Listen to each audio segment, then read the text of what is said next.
반갑습니다. 블래스톤 H입니다. 경제학에서는 모든 게 다 연결되어 있죠. 소득이 변하면 저축이 변하고 이자율이 변해도 저축이 변하고요. 근데 만약에 이 두 가지가 동시에 변한다면 전체 변화는 대체 어떻게 계산해야 할까요?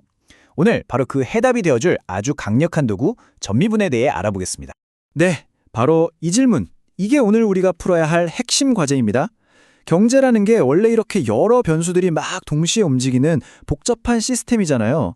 그러니까 변수 하나만 생각해서는 전체 그림을 절대 볼 수가 없어요. 그럼 이 복잡한 문제를 어떻게 하면 좀 체계적으로 분석할 수 있을까요? 자, 이 거대한 질문에 답하기 위해서 잠깐 한 걸음만 뒤로 물러나서 우리가 이미 아는 것부터 한번 시작해 볼게요.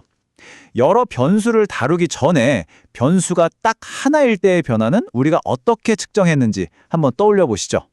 y는 fx다. 이런 식으로 변수가 하나인 단순한 함수 다들 기억나시죠? 이럴 때 변화율은 간단하게 미분, 즉 dy dx로 구할 수 있었습니다. 아주 직관적이었죠? 하지만 현실 경제는 그렇게 단순하지가 않죠.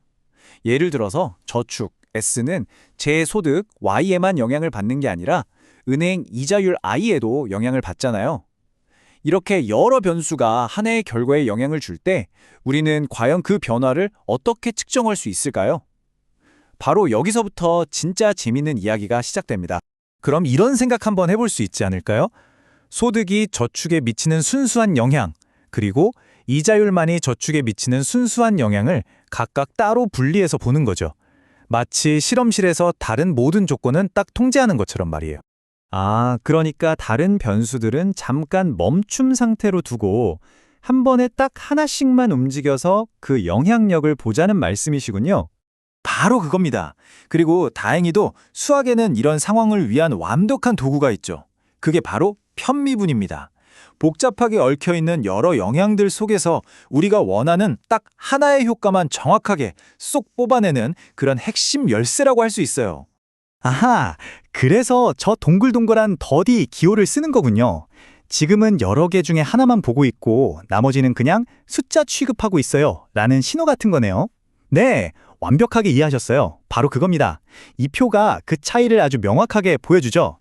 자, 이제 각 부품의 역할을 따로따로 분석하는 법을 알았으니까 이걸 다시 합쳐서 전체 그림, 즉 총 변화량을 볼 차례입니다.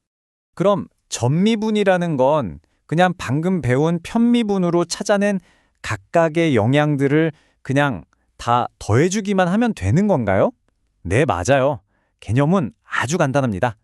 흩어져 있던 퍼즐 조각들을 모아서 전체 그림을 완성하는 것과 똑같다고 생각하시면 돼요. 구체적으로는 이렇게 되는 거죠. 첫 번째, 소득 변화 dy가 저축에 미치는 효과를 계상하고요. 두 번째, 이자율 변화 di가 미치는 효과를 계상합니다. 마지막으로 이 두 효과를 그냥 더해주면 총 변화량 ds가 나오는 거예요. 이게 바로 우리 교재의 핵심 공식 8.8입니다. 여기서 정말 중요한 포인트는 이 값이 변수들이 아주 조금 변했을 때의 변화에 대한 굉장히 강력한 근사치라는 사실입니다. 이걸 꼭 기억해 두세요. 자, 이론은 이쯤하고 교재에 나온 예제로 이 개념을 좀 더 확실하게 우리 걸로 만들어보죠. 네, 여기 x1이랑 x2라는 변수가 두 개 있네요. 이걸 전미분하려면 제일 먼저 편미분부터 구해야 하는 거 맞죠? 맞습니다. x1부터 시작해 볼게요. x2의 세제곱은 그냥 상수라고 생각하는 거예요. 그럼 상수를 미분하면 뭐죠? 0이죠. 그러니까 x1의 제곱만 미분해서 2x1이 나옵니다. 간단하죠? 다음은 x2에 대해서도 똑같이 해봅시다. 이번엔 반대로 x1의 제곱이 상수가 되니까 0으로 사라지고 x2의 세제곱을 미분하면 3x2의 제곱이 됩니다.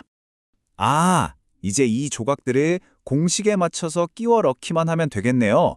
그럼 총 변화량 du는 2x1 곱하기 x1의 변화량 더하기 3x 제곱 곱하기 x2의 변화량이 되는군요. 네, 바로 그거예요. 이렇게 해서 이 함수의 전미분을 완벽하게 구했습니다. 잘하시네요. 좋습니다. 그럼 오늘 배운 핵심 아이디어를 빠르게 정리해보고 여기서 한 걸음 더 나아가 어떤 고민을 해볼 수 있을지 생각해봅시다. 자, 정리해 볼게요. 첫째, 여러 변수 중에 딱 하나의 영향만 콕 집어보고 싶을 땐 뭘 쓴다고요? 네, 편미분. 둘째, 그렇게 알아낸 각각의 작은 변화들을 모두 합친 게 바로 전미분입니다. 그리고 마지막으로 이 전미분은 변수들이 동시에 변할 때의 총 변화량에 대한 아주 유용한 근사치를 우리에게 알려준다는 것. 이게 핵심입니다. 자, 그럼 마지막으로 여러분이 한번 고민해볼 질문을 하나 던지겠습니다. 만약 우리가 어떤 상품의 가격 탄력성과 소득 탄력성을 이미 알고 있다고 해봐요. 이때 가격이란 소득이 동시에 1%씩 변화한다면 오늘 배운 전미분이라는 도구로 수요량이 총 얼마나 변할지 예측할 수 있을까요? 한번 곰곰이 생각해 보시기 바랍니다. 오늘 설명은 여기까지입니다. 감사합니다.